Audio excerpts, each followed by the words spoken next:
The relationship with PepsiCo started many years ago with my father. In about the late 70s, early 80s, we began growing for the Walker's brand, and I've just carried it on over the years. Gavin Janaway. I first contracted with his father back in 1978. He was a little young lad in short trousers.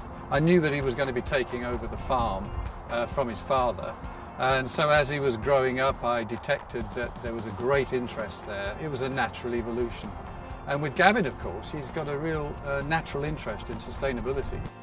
What's really changed in the last 5 years is a massive focus by PepsiCo on getting the whole of their supply chain far more sustainable.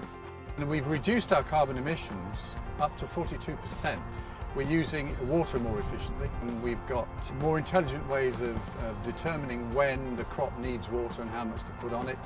And by using things like drip irrigation, we are dramatically reducing the amount of water needed to grow a crop, and at the same time improve the yield. So it's a win-win. One of the bigger threats that we see at the moment to sustainability of agriculture is the changes in the climate. We're seeing a lot more extremities of high amounts of rainfall, high amounts of sunshine. By having the relationship we have with Walkers and the systems of like ICOP that we utilise now, we're getting a better idea of what weather's coming, and we're just giving the whole rooting profile of the plant, so we can actually see where the plant is drawing moisture from and actually how deficient the soil is becoming in water. The data is pinged to the computers every 15 minutes. We can understand how our crops are going, and more importantly, the farmers can make decisions about when they should water. And as far as carbon is concerned, we've been using the Core Farm tool.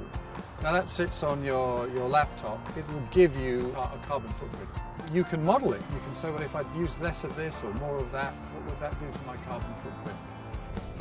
A lot in the last 5 or 10 years through the information that we've gained on sustainability. We've got far more efficient tractors in our fleets, and we've seen up to like 10–15% saving on fuel, sometimes even more. We've also had a big investment into our storage facilities. We put solar panels on one of our sites on the south coast, one of our early crops. Every piece of electricity used in that process of getting the potatoes cleaned and everything into the back of the lorry is 100% solar power.